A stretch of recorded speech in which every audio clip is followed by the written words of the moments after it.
3 jours au Liban pour afficher la solidarité de la communauté internationale.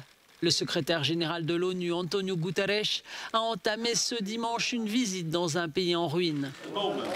Aux dirigeants libanais qui l'ont accueilli, Antonio Guterres a expliqué que le Liban avait toujours été solidaire avec les réfugiés nombreux sur son territoire et que c'était au tour de l'ONU de faire de même. Le pays, présidé par Michel Aoun, connaît l'une des pires crises au monde depuis 1850, d'après la Banque mondiale. Ici, c'est un bien triste Noël qui s'annonce pour les chrétiens, alors que 80% de la population libanaise vit sous le seuil de pauvreté. Les divisions entre les dirigeants politiques au Liban ont paralysé les institutions, a expliqué le patron des Nations Unies, ce qui a rendu impossible un accord avec le Fonds monétaire international et la mise en œuvre de plans économiques efficaces.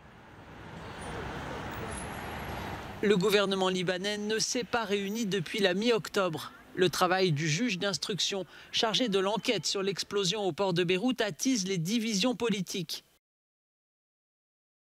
En août 2020, la tragédie a fait au moins 215 morts et 6500 blessés. Antonio Guterres doit se rendre sur ce lieu lundi, symbole du chaos libanais. Ils sont des centaines à patienter devant le bureau des passeports de Kaboul. La veille, le gouvernement a annoncé la reprise de la délivrance de ces précieux sésames qui avaient été suspendus en août lors de la prise de pouvoir des talibans. Certains sont là depuis des heures, malgré le froid. Mon mari est à l'étranger, en Iran. Et pour l'instant, la situation ici n'est pas paisible, indique cette femme. Nous devons avoir des passeports.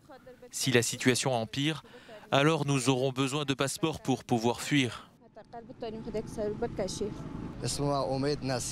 Depuis 5 mois, depuis que les talibans sont arrivés, nous n'avons pas de travail. Personne ne se soucie de nous. Personne ne pense aux artistes, explique ce musicien. Les artistes sont les plus vulnérables, mais personne ne se soucie de nous, indique-t-il. Parmi les personnes qui tentent d'obtenir leur passeport, beaucoup de malades qui veulent fuir car les hôpitaux manquent de tout. Le service des passeports avait été brièvement rouvert en octobre, mais l'afflux de demandes était tel que les équipements biométriques étaient rapidement tombés en panne. Les talibans pressent la communauté internationale à reprendre leur aide financière, alors que le pays sombre progressivement dans l'une des pires catastrophes humanitaires au monde.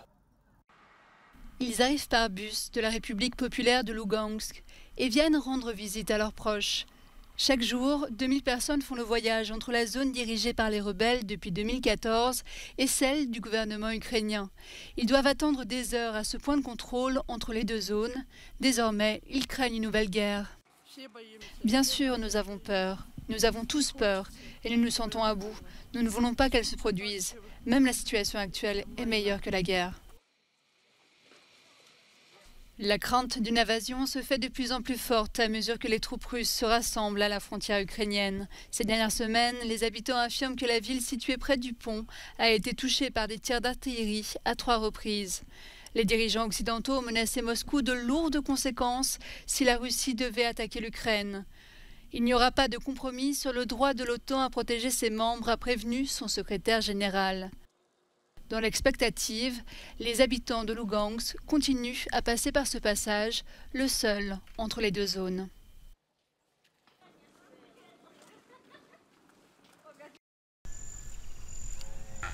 Plusieurs groupes de grande distribution en Europe s'engagent à retirer de leurs rayons des produits à base de bœuf brésilien qui participent à la déforestation de l'Amazonie.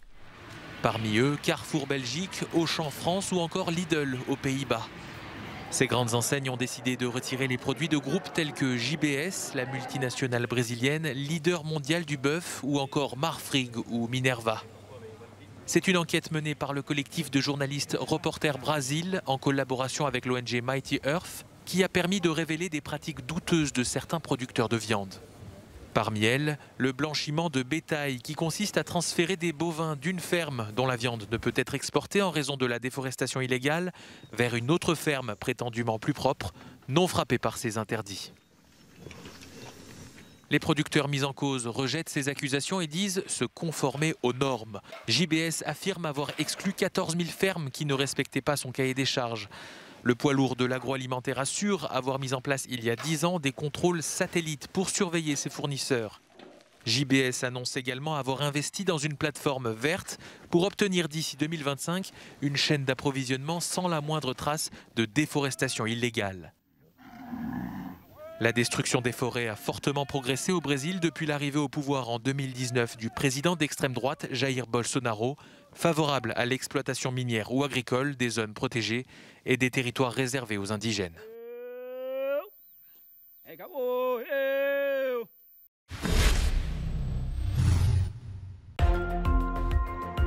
La compagnie Trenitalia fait son entrée sur le marché français. Pour la première fois, un train à grande vitesse d'une compagnie étrangère vient concurrencer la SNCF sur la ligne Paris-Milan.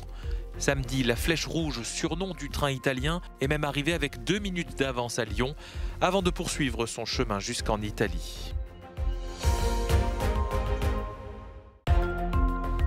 L'architecte britannique Richard Rogers est décédé samedi soir à l'âge de 88 ans.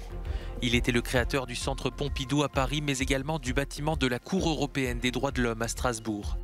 Ce pionnier du mouvement high-tech, avec ses structures de verre, d'acier et de tuyauterie apparente, a reçu le prix d'architecture Pritzker en 2007.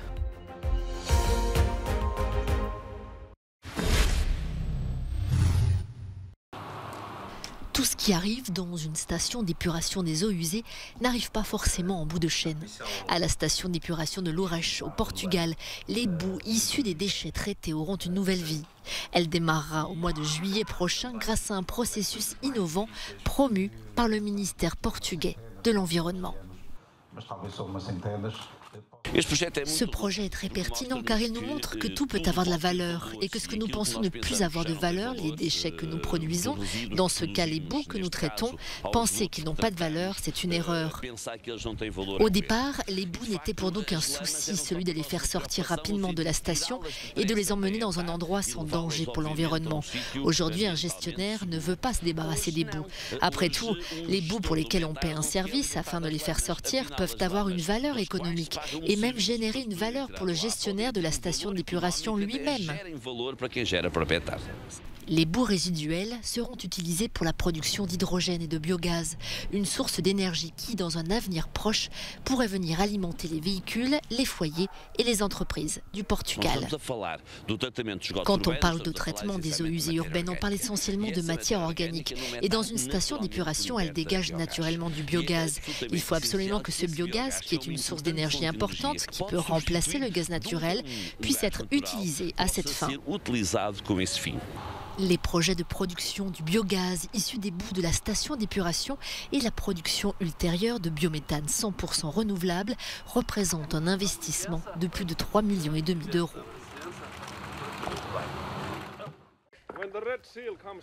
Comment refaire venir les touristes à Rovaniemi, la ville du Père Noël sur le cercle polaire, en pleine pandémie ? En Laponie finlandaise, une activité nouvelle attire les amateurs de sensations insolites. Le bain dans un lac gelé, mais sans être mouillé. Sans être mouillé dans l'eau, me direz-vous? Oui, c'est possible, grâce à ces drôles de costumes rouges.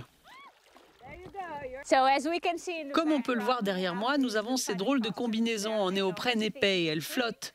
Donc les gens sautent dans la combinaison et ils ont l'expérience d'être dans un lac gelé avec une partie de glace fondue et ils peuvent juste se détendre et profiter.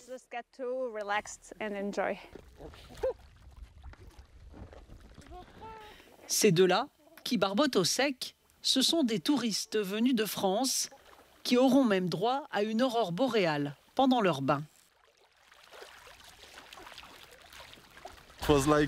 C'était comme si nous étions dans l'espace. Je ne sais pas, qu'est-ce que je peux dire, mais l'eau me porte. Elle me fait flotter. Et c'est juste, waouh, on est bien. J'étais stressée, mais c'est tellement bon. À Rovaniemi, le Covid a tué le tourisme. En décembre 2019, 61 000 touristes étrangers avaient visité la cité. Ils étaient seulement à peine plus de 1000 en décembre 2020.